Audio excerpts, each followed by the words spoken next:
Good morning, third graders. Pastor Rigdon here to read to you again. Of course, it's been a lot of fun reading from our book, Under the Bridge to the Seeds of Light.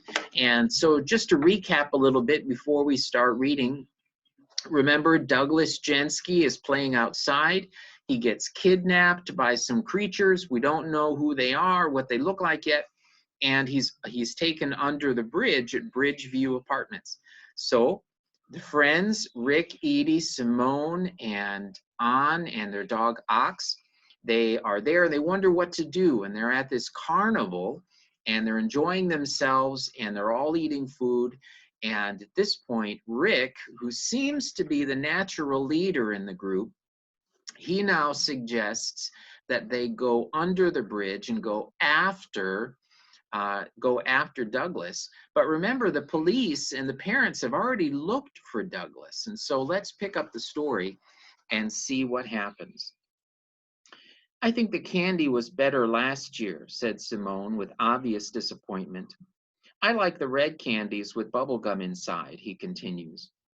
Between eating piece after piece of candy, Simone continually shoved his hands in and out of his two front pockets, working to separate the candies from the empty wrappers.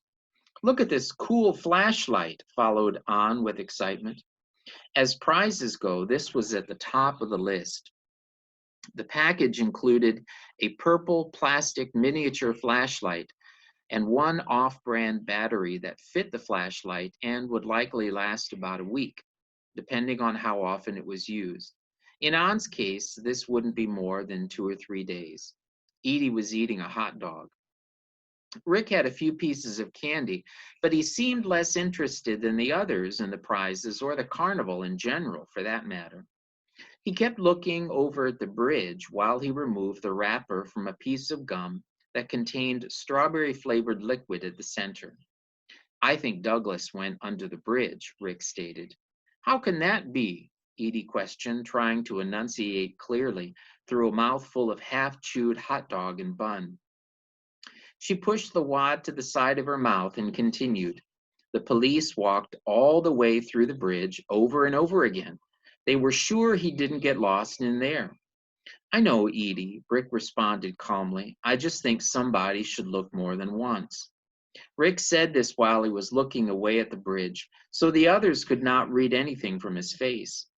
When he turned and looked back at his friends, they knew he was serious. They quickly guessed who the somebody should be. Rick intended the 4 of them to take a look under the bridge. Edie, like she had done so many times before when she thought she heard something ridiculous come out of her brother's mouth, leaned onto one hip with a great deal of attitude, placed one hand on that hip and placed the other on the end of her baseball bat. There is no way we are going in under that bridge, Rick she asserted. Do you have any idea how much trouble we would be in if Dad found out? Unlike Simone and An, Rick and Edie came from a broken home. That is to say, their parents were divorced. The twins lived with their dad here in Bridgeview Apartments most of the time and visited their mom on weekends, some of the holidays, and a bit during the summer. He doesn't have to find out, Rick shot back, trying as hard as he could not to pay any attention to Edie's tone of voice or posture. We could meet here later on tonight, make our way through the tunnel under the bridge, and come back. No one would ever know. Rick hoped that his words alone would persuade his sister and friends to take part in this venture. But he also knew he was the oldest, except for Edie, by 7 minutes. He was a boy, and that An and Simone looked up to him, especially An. The 2 of them would probably do whatever he thought was a good idea. Simone spoke up. What if Douglas did go in there? What if someone or something got him in there and is just waiting for more kids to try snooping around? Simone, who was easily as smart and able as Rick, was quite reserved. When he spoke to people, he could almost never finish his thought while still looking at them. So it was with Rick. He spoke firmly at first, but then lowered his voice and face until his chin was nearly touching his shirt. He continued to chew his candy. Look, if the police looked all the way through under the bridge and didn't find anything, then there's nothing in there to hurt us, Rick said reassuringly. Simone was not convinced. Who's with me? Rick asked. I'm in, An responded enthusiastically while shooting his hand up in the air. Simone didn't say anything, but expressed his agreement by putting his hand into the air as well. Except when Simone did it, he raised his hand like someone might when being asked to volunteer to have a cavity filled or to run up and kick a large sleeping dog. Fine, you three do whatever you want, Edie said defiantly. I don't care. I'm not going in there with you. Rick's younger sister crushed the last of her hot dog into mush and swallowed it. Rick knew it was more likely that his dad would let him leave the apartment later if Edie was with him. So for that reason alone, he needed her to come. Besides that, Rick had some fears of his own about the idea, and although he would never let Edie know it, Rick wanted Edie along for support. So Rick used the strategy that always worked with Edie. He acted calm, raised his eyebrows just slightly, and said, Okay, Edie, you don't have to come. I guess this is something just for boys anyway. Rick knew, as did almost everyone in the neighborhood, that Edie Meyer hated and rejected the idea that there was anything a boy could do that a girl couldn't. She took every opportunity to prove otherwise. So if Rick wanted Edie to do something, all he had to do was suggest that Edie was refusing because she, or girls in general, could not do it, rather than that Edie simply didn't want to. Rick just looked at Edie and waited to see what would happen. Edie's face began to turn pink and then became darker red. She stood up straight, ran her fingers through her blonde hair, and then looked back and forth, shooting hot puffs of air through her nostrils like a bull having just seen a matador's red flag. She did not say anything, just continued to move back and forth while wrapping both hands around the neck of her bat and squeezing. The bat could have easily been Rick's neck. Finally, she calmed down enough to say, Roderick Meyer, you are going to know what a baseball feels like when it's been hit over the fence. That was all that was said. Nothing else was needed. All four of them knew that Edie was in. She would go with them. Rick had challenged her, and there was no backing down. Rick smiled a bit, and so did the other two boys, but more secretly in order to avoid Edie's wrath within the reach of her aluminum baseball bat. Simone, An, Rick, Edie, and Ox gathered in the playground a few hours later. All of the local church people and every part of the carnival was gone. Ox was snooping around, looking for stray pieces of hot dog or candy. It was after summertime and the supper time, and the sun was starting to set a bit. All four of the children looked very much as they had earlier in the day, except for Simone. He had changed his clothes and was now wearing his Boy Scouts of America uniform. He was, in fact, a Boy Scout and was proud of it. He had only been in the troop for a few months, being only 11, but was quite quickly learning a great deal and earning many awards. Simone also had something else. He carried in his right hand a yellow notebook, like one a student would use in school. The other three wondered what he was doing with it and decided in their own minds it likely had something to do with the Boy Scouts.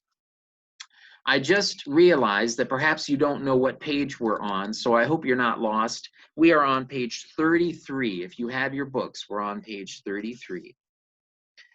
Now we're just going to walk through, turn around, and come right back, Rick, questioned Edie. Yes, Edie, responded Rick with a tone of falsely sweet kindness in his voice. He tried on one hand to reassure his sister, and on the other hand, he tried to ridicule her for not trusting him. I just want to check and make sure that nothing was missed. Besides, it's a long time since I've been under there. Simone, An, Rick, Edie, and Ox turned together and began walking toward the tunnel under the bridge.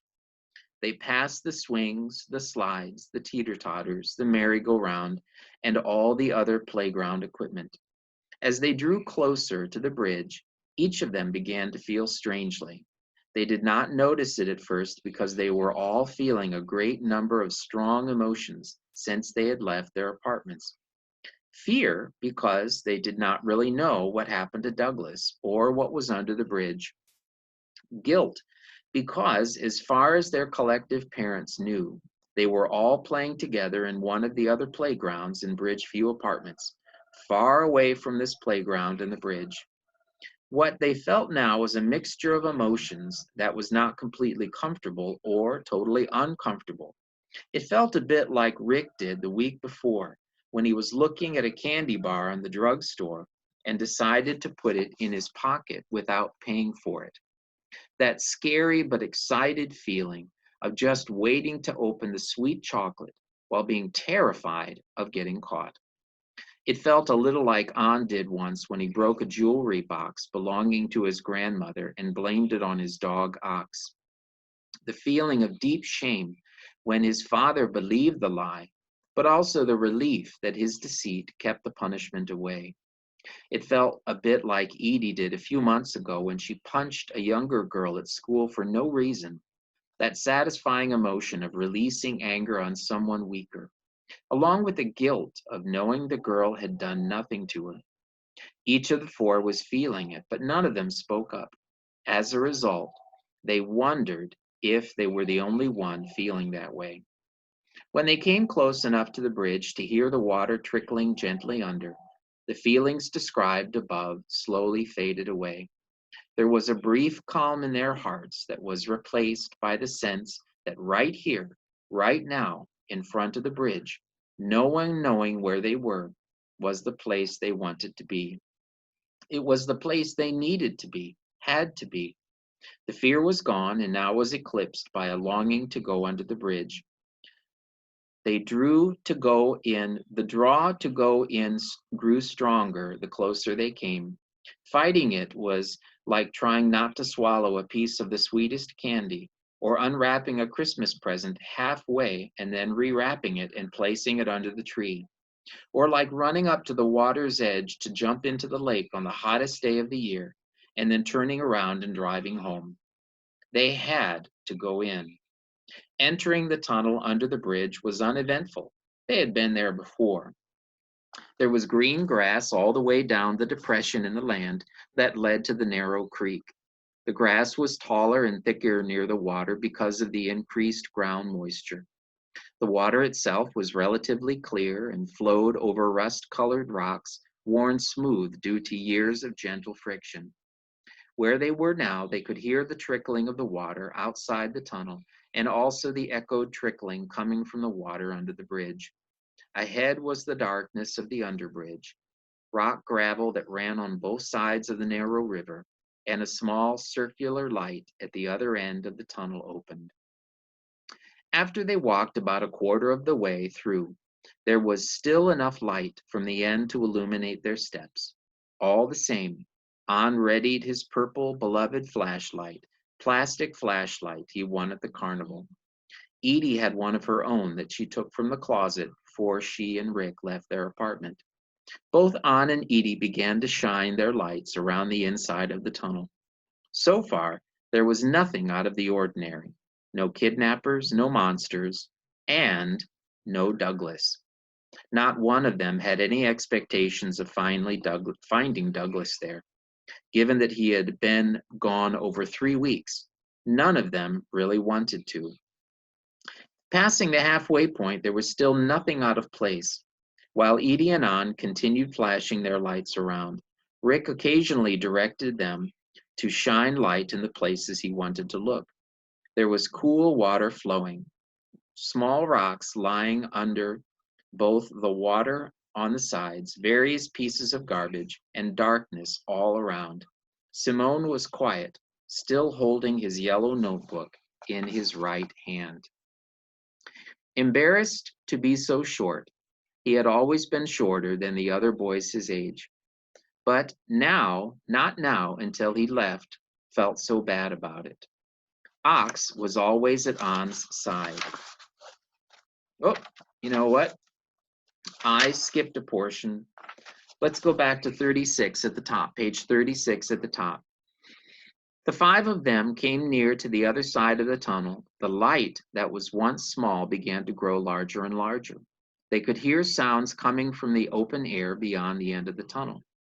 There was a great sense of relief, especially for Simone and An, as they reached the end of the tunnel under the bridge and the other side. This end of the tunnel was much like the other. It had water and rust-colored stones, tall grass near the water, and shorter growth that ran up the sides of the depression to the normal level of the land. Bridgeview Apartments was surrounded by farmland, nearly a mile on every side of corn and soybeans. This was what children always encountered as they left the area of the apartments. This was what these four children expected to find, yet that was not what they found at all. There was no corn or soybeans planted in the ground. Simone, An, Rick, Edie, and Ox climbed up to the level land to find what they could not have possibly found. Instead of crops, there were slides, swings, teeter-totters, a merry-go-round, and other playground equipment. Yet it was not just any playground equipment. It was the same equipment, and in fact, the very same playground they had left on the other side of the tunnel under the bridge. The four of them stood still and speechless. An's flashlight was still on. His arm hung on his side, and the light from the flashlight shone uselessly on the ground. Each of the four walked off a bit individually to investigate what they had found, trying to make sense of it. Rick walked up to the swings to take a closer look and make sure that these were the same swings as those on the other side. They were. He loved those swings and was naturally drawn to them first. He enjoyed swinging, but now, for the first time in 13 years, he was absolutely terrified of sitting down and swinging on them. He was deathly afraid of falling off and had no confidence in his own ability to swing, even though he had spent hours on them safely before. He looked around at his sister and friends, wondering if they could see his lack of confidence and shame.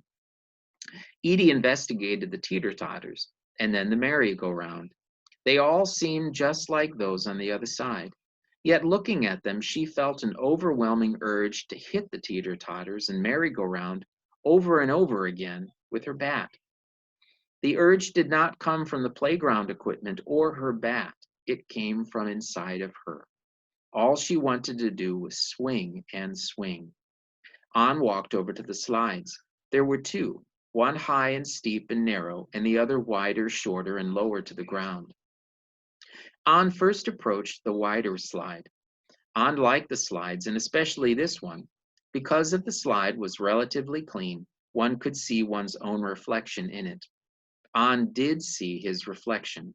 The slides reflected his dark, short hair, his light brown skin, blue jeans, red shirt, and green jacket. Yet no sooner than An's heart began to calm with the sense of things being normal, he saw his own reflection change. Suddenly his reflection was wearing worn-out faded jeans, a broken, hole-covered green jacket, and rotten, jagged teeth. The size and shape of his form was the same, but for the first time, An was embarrassed to be so short. He has always been shorter than other boys his age, but not until now had he felt so bad about it.